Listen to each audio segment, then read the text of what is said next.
룻기 2장 23절 말씀. 이에 룻이 보아스의 소녀들에게 가까이 있어서 보리추수와 밀추수를 마치기까지 이삭을 주우며 그의 시어머니와 함께 거주하니라. 좋은 날입니다. 성령님께서 오늘도 여러분의 심령 가운데 큰 은혜와 평강으로 함께해 주시기를 주님의 이름으로 축복합니다. 오늘은 오순절 시리즈 설교의 5번째 부분입니다. 제목은 오순절과 룻기입니다. 언뜻 보기에는 룻기, 구약 성경에 기록되어진 이 이야기는 오순절과 전혀 상관이 없는 것처럼 보여집니다. 그런데 왜 오순절과 룻기에 대한 이야기가 서로 연결될 수 있을까요? 자, 한번 살펴봅시다.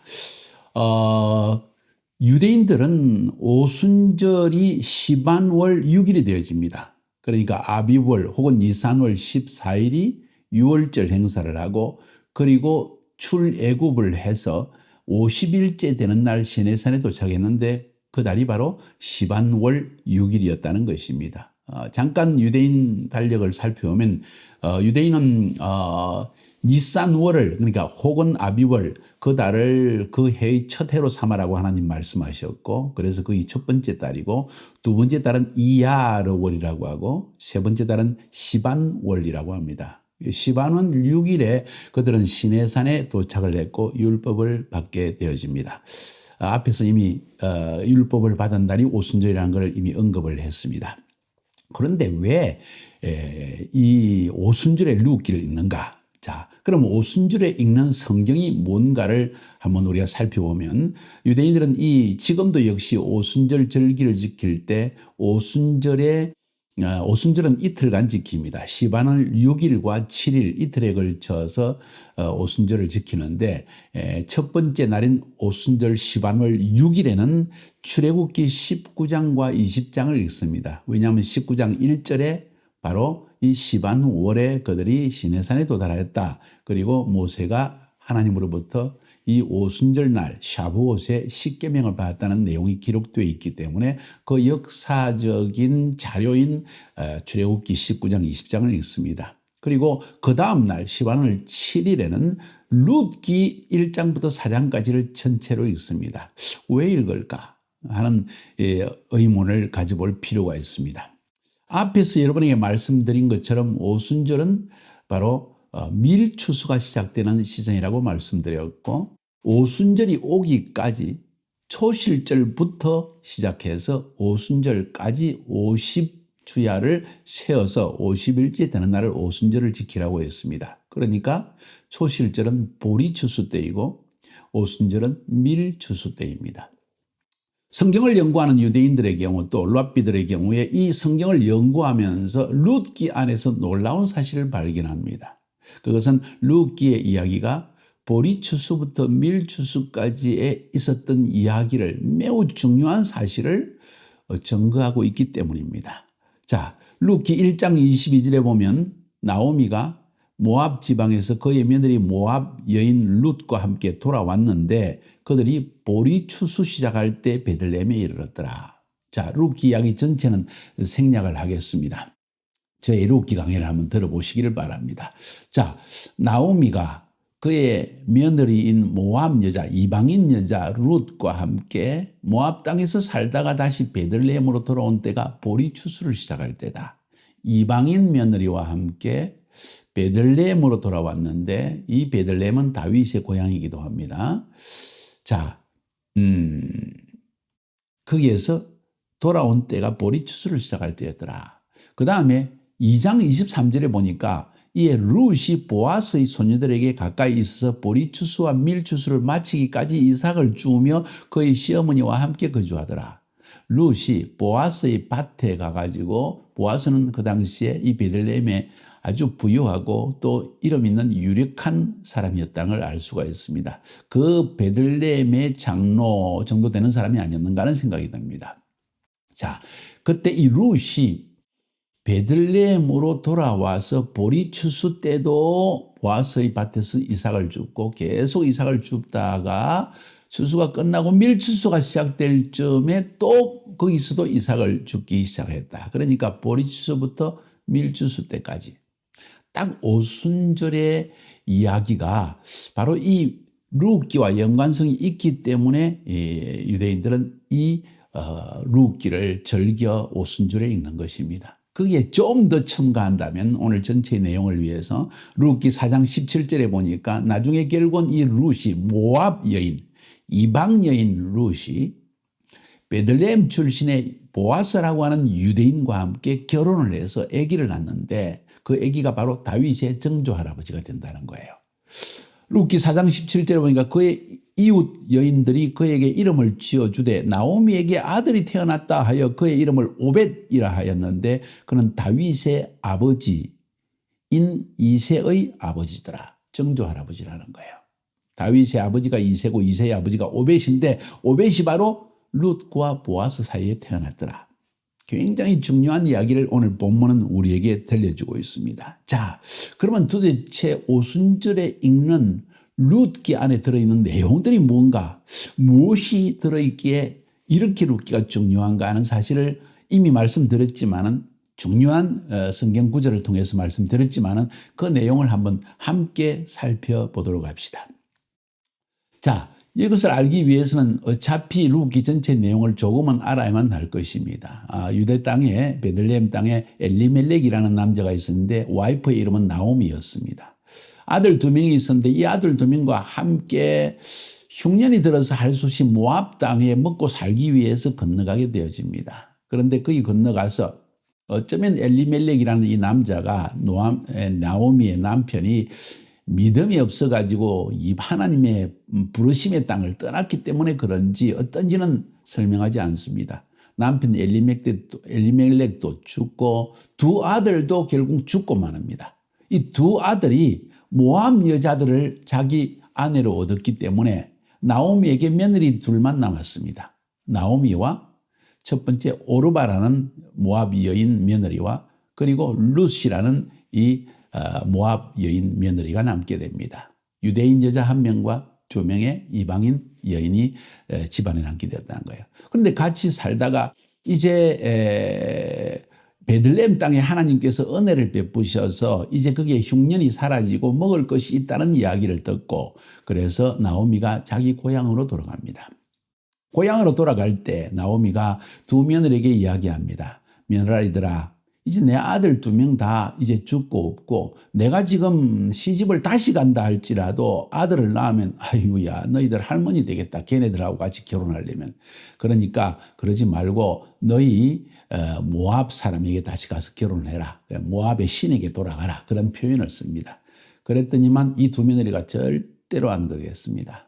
울며 불며 참 시어머니가 훌륭했던 것 같습니다. 나오미의 성품이 뛰어났던 것 같습니다. 유대인 여자로서 이방인인 며느리가 유대 가정에 들어오면 너희들이 참 힘들지 않겠느냐. 풍습도 그렇고 먹는 것도 그렇고 모든 것이 전통도 다르고 하니까 너희들 차라리 너희들의 민족에 돌아가고 너희 민족의 신에게로 돌아가는 게 합당치 않겠느냐. 그것이 살기에 편하지 않겠느냐 하는 이야기를 이 시어머니가 하게 됩니다. 그때 오르바는 울면서 결국은 떠나갑니다.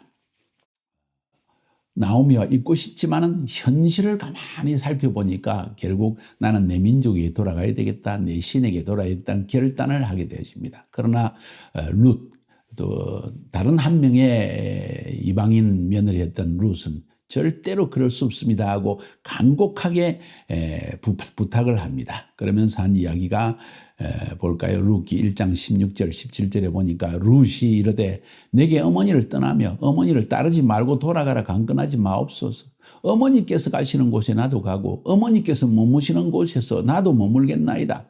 어머니의 백성이 나의 백성이 되고 어머니의 하나님이 나의 하나님이 되시리니 어머니께서 죽으시는 곳에서 나도 죽어 거기 묻힐 것이라. 만일 내가 죽는 것 외에 어머니를 떠나면 여호와께서 내게 벌을 내리시고 더 내리시기를 원하나이다 하고 이야기합니다.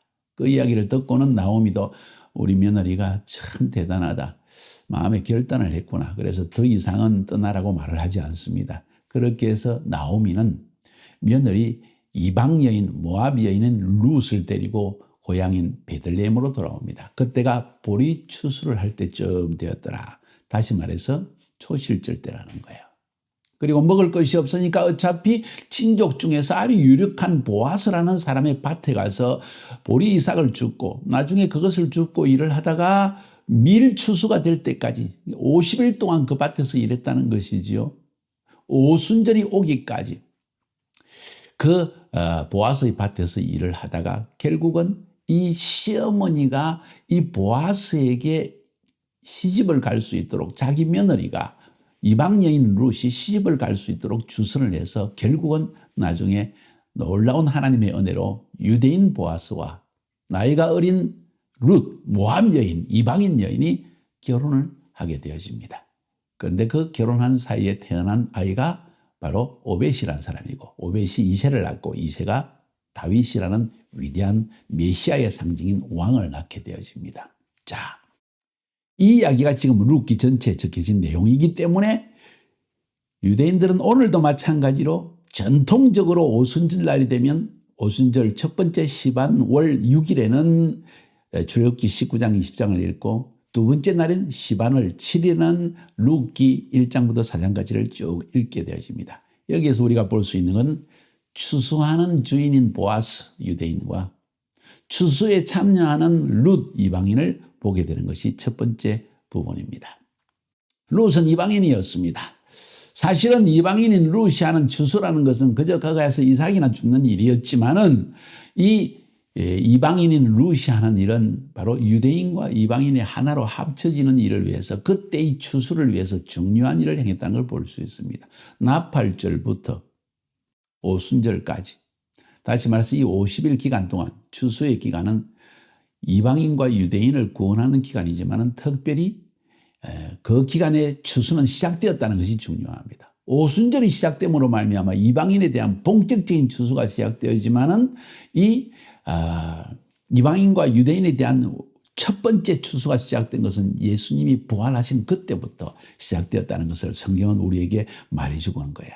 자, 다시 말해서 마지막 때 메시아인 예수 그리스도가 탄생하기 전에 이 룻기는 우리에게 뭘 말해주느냐?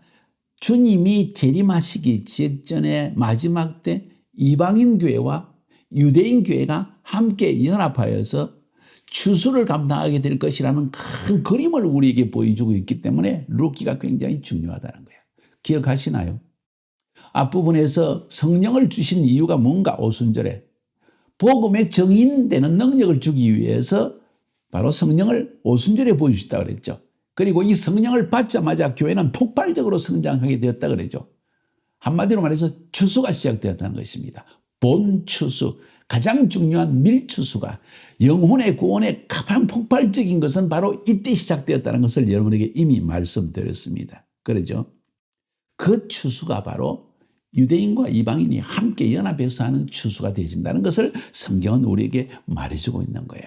자, 그 사실 때문에 룻기는 바로 오순절 때 읽게 되는 매우 중요한 책이 되어집니다. 다른 말로 표현하면 오순절 성림이 강림한 이후부터 이방교회와 유대교회가 연합하여서 마지막 영혼의 추수, 나팔 소리로 주님이 공중에서 재림하셔서 이 세상을 심판하기 이전까지에 일어나는 모든 추수를 감당할 수 있는 주체가 두 가지가 있는데 하나는 이방교회고 하나는 유대교회라는 것입니다. 보아스와 룻. 그것이 엄청난 대비가 여기 또 기록되어 있다는 것입니다. 그래서 이 둘이 이방교회와 유대교회가 하나가 되어지는 작업이 이 룻기 안에 계시적으로 예언되어 있다는 것이 매우 중요한 부분입니다. 다시 이야기 드립니다. 룻기 안에 포함되는 것 첫 번째로는 이방교회가 그리고 유대교회가 하나로 합쳐져서 추수에 참여한다. 두 번째로 중요한 것은 결국 이 추수에 참여함으로 말미암아 보아스와 룻이 결혼해서 예수를 낳듯이 예수 안에서 이방교회와 유대교회가 하나가 되어지는 엄청난 역사가 일어난다. 다시 말씀드립니다. 마치 보아스 유대인과 이방 여인 룻이 결혼을 해가지고 예수를 낳게 되는 그 역사가 일어나는 것처럼 예수 안에서 이제는 말세에 이방교회와 유대교회가 하나 되어지는 역사도 일어난다. 이해가 되시나요? 그 이야기가 에베소서에 기록되어 있습니다. 제가 한번 읽어볼게요. 에베소 2장 14절부터 18절까지의 그는 예수 그리스도는 우리의 화평이신지라 둘로 하나를 만드사 이방인과 유대인을 하나로 만드사 원수된 것 그 중간에 막힌 담을 흘어서 자기 육체로 흘어버리고 예수 그리스도 안에서 이방인과 유대인의 차이를 없애버린다는 거예요. 법 조문으로 된 계명의 율법을 폐하시고 예수 그리스도의 복음 안에서 이런 둘로 자기 안에서 한 세 사람을 지어 화평하게 하시고 한 세 사람 따라합시다. 한 세 사람 one new man one new man 이방교회와 유대교회가 하나 되어지는 one new church one new body church 한 교회가 만들어진다. 이제는 교회는 하나다. 유대인은 실패했고 이방인은 예수를 믿어서 성공했다 이런 의미가 아니라는 거예요. 마지막 때 하나님의 부르심은 변함이 없기 때문에 택하신 이스라엘 백성을 매우 구원하시고 그들을 이방인과 하나 되게 하시되 그리스도 안에서 예수 안에서 하나 되게 하사 원 뉴맨을 만드신다. 그것이 16절에 십자가로 이 둘을 한 몸으로 하나님과 화목되게 하려 하심이라. 원수된 것을 십자가로 소멸하시고 또 오셔서 먼 데 있는 이방인 너희에게 평안을 전하시고 가까운 데 있는 유대인들에게 평안을 전하셨으니 이는 예수 그리스도로 말미암아 우리 둘이 한 성령 안에서 아버지께 나아갈 수 있게 하기 위해서 그것도 오순절에 성령이 부어질 때 비로소 원뉴맨이 시작된다는 것을 우리에게 말해주고 있는 것입니다. 놀라운 계시입니다. 그래서 룻기는 엄청나게 중요한 책입니다. 그런데 여기서 우리가 깨달아 알 수 있는 한 가지 중요한 사실이 있는데 제가 한번 살펴볼게요. 그것이 무엇인가 하니 이 오순절이 강림하고 대추수, 본추수, 영혼의 추수가 시작되어질 때 이방교회는 두 가지의 모습으로 갈라집니다. 오르바 교회와 룻 교회. 잘 들으세요. 룻기를 읽으면서 읽어볼 수 있는 중요한 상징적 비유를 볼 수 있는데 나오미에게 두 며느리가 있었죠. 하나는 오르바, 두 번째는 룻이었는데 오르바는 결국 나오미를 떠납니다. 어떤 이유로든지. 룻은 당신의 하나님이 나의 하나님이 될 것이고 당신이 죽는 곳에 나도 죽을 것이다 하면서 완전히 헌신되어진 이방교회의 모습을 보여줍니다. 오르바와 룻. 오르바는 그 히브리 말 뜻 자체가 등을 돌리다는 뜻입니다. 유대인에게서 등을 돌리는 이방교회들, 어쩌면 안티세미티즘에 영합하는 교회들 이렇게 말할 수도 있겠죠. 룻은 친구라는 뜻입니다. 유대인과 친구가 되어지는 이방교회. 자, 이렇게 해서 마지막 때 오르바 교회와 룻 교회로 갈라진다는 사실을 여러분 알고 계시나요? 여러분의 교회는 어떻습니까? 이상한 이론과 인본주의적인 사상 때문에 예루살렘을 비판하고 팔레스타인의 편을 들고 여러분 지금 인간적으로 그렇게 할 것이 아니라는 것입니다. 성경은 우리에게 말하기를 하나님의 부르심은 변함이 없다고 말씀하였습니다. 택한 이스라엘 백성을 향한 그 땅은 회복되어져야 되고 그 민족도 회복되어져야 되고 하나님이 약속하신 이스라엘 땅은 하나님이 택한 백성에게 돌아가는 것이 너무나 당연한 것입니다. 인본주의적으로 인간적으로 어떻게 그럴 수가 있냐. 순종한 살던 사람들을 쫓아내고 유대인이 들어오다니 말도 안 된다. 다 이해가 되어집니다. 그러나 우리의 논리의 근거는 하나님의 말씀에 주어져야 되는 것이 아닐까요? 여러분의 교회는 어떻습니까? 오르바 교회입니까? 룻 교회입니까? 또 여기서 한 가지 볼 수 있는 것은 이방인 룻과 유대인 보아스의 후손으로 태어나신 예수 그리스도 안에서 볼 수 있는 두 가지의 놀라운 섭리가 있습니다. 그 첫 번째 섭리는 예수님의 피에 예수님 안에 이방인의 피도 흐르고 있다는 것이요. 예수님은 십자가에 죽으실 때 유대인만을 죽은 것이 아니라 이방인들을 위해서도 십자가에서 대속의 죽음을 죽으셨다는 것. 예수님 안에는 이방인의 피가 흐르고 있다. 잘 기억하세요. 아주 놀라운 섭리 때문에 예수님께서는 이제 이방인과 유대인이 하나 된 그 원뉴맨 안에서 예수님 메시아가 탄생하시고 그 예수님이 이방인과 유대인의 피를 가진 예수님께서 십자가에서 죽으심으로 말미암아 이방인과 유대인 모두의 죄를 사하셨다는 이 놀라운 섭리 룻기 안에 발견되는 겁니다. 두 번째로 볼 수 있는 놀라운 섭리는 이 오순절 추수 시즌에 이 일이 일어나게 하셨다는 거예요. 다시 말해서 예수님은 이방인과 유대인을 구원하는 추수 시즌에 성령을 보내주셔서 유대인과 이방인이 함께 추수에 참여할 수 있도록 은혜를 베푸셨다. 이 모든 것은 오직 예수 그리스도 안에서 그리고 샤부옷 오순절 성령이 임하였을 때 비로소 시작된 놀라운 역사적 사건이다. 어떻습니까? 여러분, 성경적 절기는 엄청나게 중요한 절기입니다. 예언적이라고 했습니다. 하나님이 하실 구속적 시간표를 우리에게 보여주는 것이라고 했습니다. 그리고 이 절기를 통해 볼 때, 절기를 우리가 지키고 절기를 연구할 때 절기 안에서 인류의 역사는 하나님의 예언의 성취를 향하여 달려가고 있다는 사실을 분명히 볼 수 있는 거야. 7개의 절기. 봄절기 3개, 6월절 예수님이 십자가에 죽으심으로 성취되어졌습니다. 무교절 예수님이 십자가에 죽으심으로 우리의 모든 죄를, 인류 역사의 모든 죄를 7,000년의 역사를 다 사해 주셨습니다. 초실절 예수님이 부활하심으로 부활의 첫 열매가 되셨습니다. 절기는 예언이었습니다. 봄절기는 성취되어졌습니다. 이제 오순절 여름절기로 넘어가 보면 바로 이 성령님을 보내주신다는 약속도 이루어졌습니다. 물론 유대인에게 성령을 부어주시는 에스겔서 36장 37장에 기록되어진 말세 메시아의 재림 직전에, 예수님의 재림 직전에 유대인에게 부어질 성령은 아직 완성되어져야 됩니다. 그래서 지금도 오순절을 지킬 때 이 날을 기대하며 소망하면서 지켜야 될 것이다. 이방인은 우리들은 이미 마가의 다락방에 임한 성령으로 말미암아 추수가 시작되는 것을 선포하며 기뻐하며 사단을 공격하며 복음을 전가하며 살아야 할 것입니다. 할렐루야. 나팔절, 대속제일, 초막절, 가을절기는 남아 있습니다. 이것은 마지막 주님이 재림하실 때 공중재림하시고 지상재림하시고 영원한 하나님의 나라를 우리에게 유업으로 주실 그 일에 대한 예언만이 남아 있는 것입니다. 우리가 서 있는 위치를 알아야 됩니다. 우리는 지금 오순절 시즌의 마지막 부분에 살고 있습니다.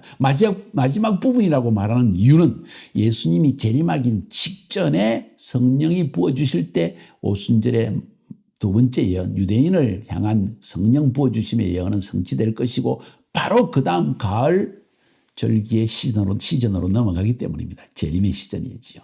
자, 지금 이때 우리가 어떻게 살아야 할까요, 여러분? 무엇을 위해 살아야 할까요?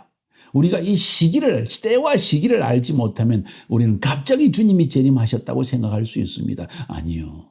주님은 이미 절기를 통해서 우리에게 하나님의 예언적 구속의 계획을 다 미리 말씀해 주셨습니다. 연구합시다. 그리고 깨어 있읍시다. 승리하시기를 주님의 이름으로 축복합니다.